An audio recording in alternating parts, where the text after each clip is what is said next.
ಬಾಂಗ್ಲಾದೇಶದ ಯಾವುದೇ ಈ ಒಂದು ದುರಾಕ್ರಮಣವನ್ನು ಅತ್ಯಂತ ದೊಡ್ಡದಾದಂಥಲ್ಲಿ ಈಟ್ ಕಾ ಜವಾಬ್ ಪತ್ತರ್ ಸೆ ದೇತಾ. ನೋಡಿ, ಬಹಳ ದೊಡ್ಡದಾದಂಥ ನಿನ್ನೆ ಒಂದು ಬೆಳವಣಿಗೆ ನಡೆದಿದೆ. ದೇಶದ 3 ಘನ ನ್ಯಾಯಾಲಯಗಳು, ಒಂದು ಮುಖ್ಯ ನ್ಯಾಯಾಧೀಶರು ಮೇಘಾಲಯ,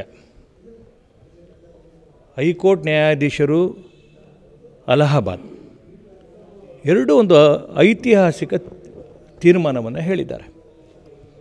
ಧರ್ಮದ ಆಧಾರದ ಮೇಲೆ ಭಾರತ ವಿಭಜನೆ ಆಯಿತು. ವಿಭಜನೆ ಆದಂಥ ಭಾರತ ಧರ್ಮದ ಆಧಾರದಲ್ಲೇ, ಯಾವ ಪಾಕಿಸ್ತಾನ ಮತೀಯ ರಾಷ್ಟ್ರವಾಗಿ ಥಿಯೋಕ್ರಟಿಕ್ ಸ್ಟೇಟಾಗಿ ಕನ್ವರ್ಟ್ ಆಯಿತು. ಥಿಯೋಕ್ರಟಿಕ್ ಸ್ಟೇಟಾಗಿ ಕನ್ವರ್ಟ್ ಆದಮೇಲೆ ಯಾವ ಆಧಾರದ ಮೇಲೆ ಪೂಜ್ಯ ಅಂಬೇಡ್ಕರ್ ಅವರು ಕೂಡ ಬಯಸಿದ್ರು, ದೇಶ ವಿಭಜನೆ ಆಗಿದ್ದೇ ಧರ್ಮದ ಆಧಾರದ ಮೇಲೆ, ಇಲ್ಲಿ ಹಿಂದೂಗಳು ಆಗಬೇಕಾಯಿತು, ಸ್ವ್ಯಾಪಿಂಗ್ ಆಗಬೇಕಾಗಿತ್ತು. ಆದರೆ ಮೂರ್ಖ ನೆಹರು ಮನೆತನ ಮಾಡಿದಂಥ ಒಂದು ಬ್ಲಂಡರ್ಸಿನ ಕಾರಣಕ್ಕೋಸ್ಕರ ಇವತ್ತು ನಮ್ಮ ದೇಶದ ಒಳಗಡೆ ಅನಾವಶ್ಯಕವಾಗಿ 75ನೇ ಇಸ್ವಿಲಿ 36ನೇ ತಿದ್ದುಪಡಿ ಮುಖಾಂತರ ಜಾತ್ಯತೀತ ಸೆಕ್ಯುಲರಿಸಮನ್ನು ಅಂತ ತಂದುಬಿಟ್ಟು ಇವತ್ತು ಈ ದೇಶದಲ್ಲಿ ಹಿಂದೂಗಳನ್ನು ಏನು ಬಹುಸಂಖ್ಯಾತರಿದ್ದಾರೆ ಅವರು 2ನೇ ದರ್ಜೆ ನಾಗರಿಕರಾಗಿ ಬದುಕುವಂಥ ಸ್ಥಿತಿ ನಿರ್ಮಾಣ ಮಾಡ್ತಿರೋವಂಥದ್ದು. ಇವತ್ತು ಬಾಂಗ್ಲಾದೇಶ ಯಾರಪ್ಪ ತಂದೆ ಅದರದು ಭಾರತ.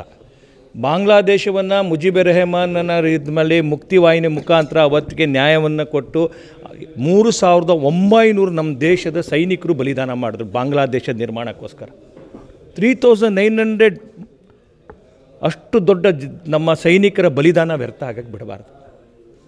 ನಮ್ಮ ಬಲಿದಾನದ ಮುಖಾಂತರ ಹುಟ್ಟಂಥ ರಾಷ್ಟ್ರ ಇವತ್ತು ನಮಗೆ ನೀವು ಬೇಕು, ನಾವು ಇಡೀ ದೇಶ ಗೆಲ್ತೀವಿ ಅಂತ ಹೊರಟಿರ್ತಕ್ಕಂಥದ್ದು. ಯಾಕೆ ಇದನ್ನು 2 ಜಡ್ಜ್ಮೆಂಟನ್ನು ನಾನು ಉಲ್ಲೇಖ ಮಾಡ್ತಾಯಿದ್ದೀನಿ ನಿನ್ನೆ ನಡೆದಿದ್ದು ಅಂದರೆ, ಜುಡಿಷಿಯರಿ ಇವತ್ತು ಮಾತನಾಡ್ತಾ ಇದೆ. ಇವತ್ತು ಈ ದೇಶದ ಒಳಗಡೆ ಒಂದು ದೊಡ್ಡದಾದಂಥ ಕ್ರಾಂತಿಯನ್ನು ಆಗೋದಿದೆ.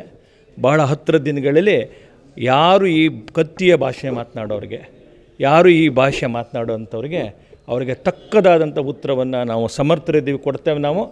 ಆ ದಿಕ್ಕಿನಲ್ಲಿ ಬಾಂಗ್ಲಾದೇಶದ ಏನು ಪ್ರಯತ್ನ ಇದೆ, ನಮ್ಮ ಮಿಸ್ತ್ರಿ ನಮ್ಮ ಫಾರಿನ್ ಸೆಕ್ರೆಟ್ರಿ ನೆನ್ನೆ ಅಲ್ಲಿಗೆ ಹೋಗಿದ್ದರು. ಅವ್ರು ಭೇಟಿ ಮಾಡಿ ಅವರಿಗೆ ಏನು ಹದ್ದುಬಸ್ತಲ್ಲಿ ಇಡಬೇಕು ಅನ್ನೋಂಥದ್ದು ಮಾಡಿದೆ. ಇದ್ರ ಹಿಂದುಗಡೆ ಇರ್ತಕ್ಕಂಥ ಯಾರು ಡೀಪ್ ಸ್ಟೇಟ್ ಇದೆ, ಸೊರಸ್, ರಾಹುಲ್ ಗಾಂಧಿ, ಸೋನಿಯಾ ಗಾಂಧಿ. ಕರ್ನಾಟಕದಲ್ಲಿ ಸೊರಸ್ಸಿನ ಭಕ್ತರಾಗಿರ್ತಕ್ಕಂಥ ಪ್ರಿಯಾಂಕಾ ಖರ್ಗೆ, ಇವರೆಲ್ಲರ ಕಾರಣಕ್ಕೋಸ್ಕರ ಈ ಎಲ್ಲ ವಿದ್ಯಮಾನ ನಡೀತಿದೆ. ಭಾರತ ಸಶಕ್ತವಾಗಿದೆ, ಭಾರತ ಸಮರ್ಥವಾಗಿದೆ.